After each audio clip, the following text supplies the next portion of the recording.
This video is about CELPIP speaking test.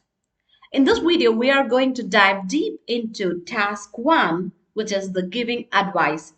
I will walk you through a fresh structure, completely new ideas you probably haven't heard before. And I'm also going to give you premium tips to boost your score and a model answer with explanation. So by the end of this, you will know exactly how to approach this task with confidence and stand out.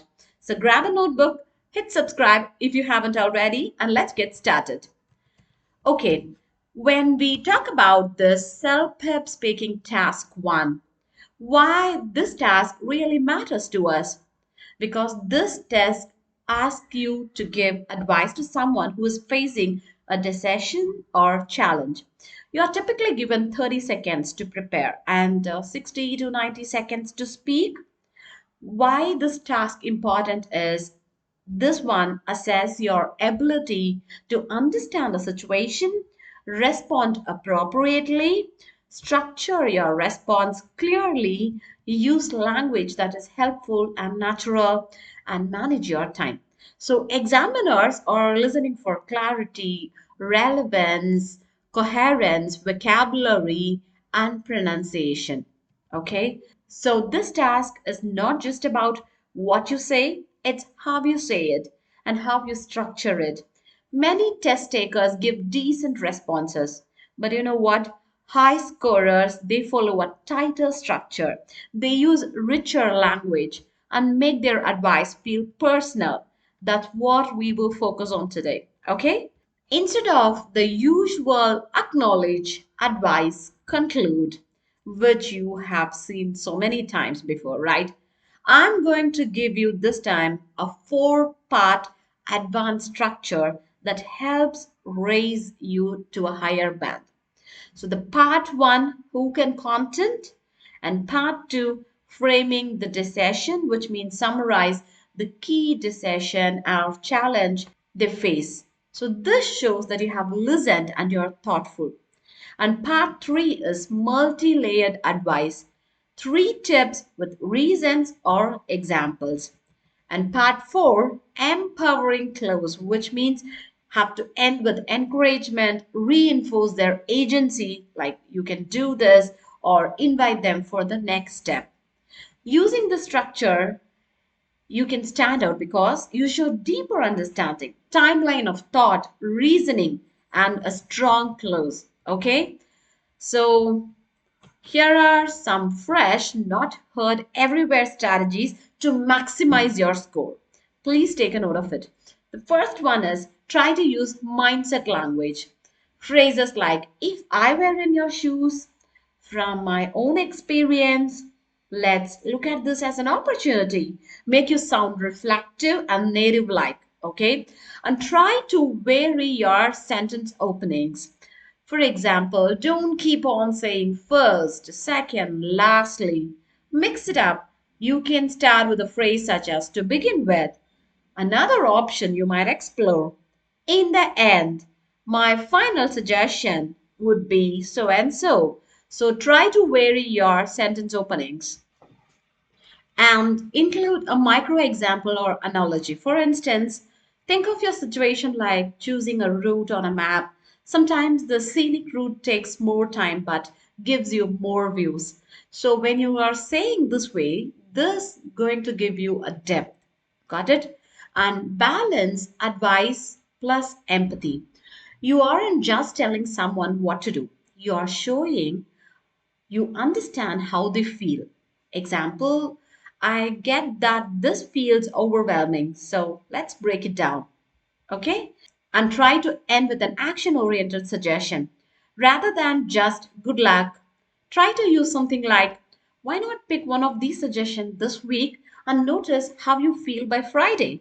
So that pushes some engagement, correct? And the next one is time management. Try to leave at least 5 seconds to wrap up. Many test takers ramble until the timer hits. So you want to finish strong. Okay? And the final one is language richness. Try to use one or two idioms or phrasal verbs such as Take the plunge, map out your options, ride the wave, but don't overuse them. So these strategies differentiate your response from basic ones and push you into the higher band. Okay, now let's do a new sample question and then a model answer. Afterwards, I will break it down for you. So here's the sample question. So here is the sample question. Your friend Alex is thinking of changing career from a stable job in an office to start a small business selling handmade products online. He is excited but worried about uncertainty, money, and competition. What advice would you give him? So this is the question, and you will have 30 seconds to prepare. Then you need to speak for about 60 to 90 seconds. Okay. So now I'm just going to speak my response. Listen to this carefully. Hi, Alex. I totally see you're excited and you're a bit nervous too. Switching from a stable office job to your own online handmade business is a bold step. Let's map out three things you could focus on that will make your transition smoother. First, why not test the waters before you dive in fully? If I were you, I would start by selling some of your products on a weekend market or online shop while still keeping your office job for a month or two. That way, you build some sales and customer response without losing your safety net. It's like having training wheels before you ride the big bike. Next, build what I call a value story around your product. Instead of just handmade candles, think eco friendly artisan candles made from recycled glass, each with unique scent story. So, this helps you stand out in a crowded market and gives you something to talk about when you promote online. People don't just buy items, they buy meaning, right? And finally, prepare a financial buffer and exit plan. Set aside Set aside money to cover living expenses for at least 3 months and plan for how you will handle it if sales are slow at first. Treat your business as a project with phases. Phase one is a part time, phase two, full time when you hit a certain revenue. With that plan in place, the risk becomes manageable. You have clearly got passion and skill, and if you apply these three steps, you will give yourself the best chance to succeed. I'm excited to see where you go, and I'm here if you want to talk through any of it. Go for it, Alex. Now, let me break down and explain this. If you see my response, I have started with a greeting and acknowledgement.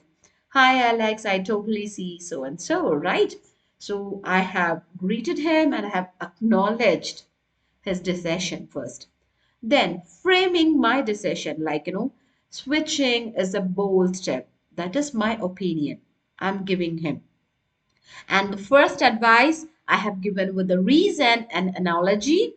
And if you see the second advice with branding idea, and advice three with financial plan and phases, I have explained about the phase one and phase two. And finally, I have closed with encouragement and I also offered support if necessary, right? So you can notice the language like training wheels, value story, phase one, phase two, small phrases that elevate your tone. Try to use in that way. Also, note we used three pieces of advice, not just two. Each one has a reason and an example. So that tends to push the answer from good to great. Okay? So these are the things that you need to follow in order to get higher scores in CELPIP speaking task 1. That's all for today. Kindly like, share and subscribe for more CELPIP tips. See you in the next video. Bye-bye.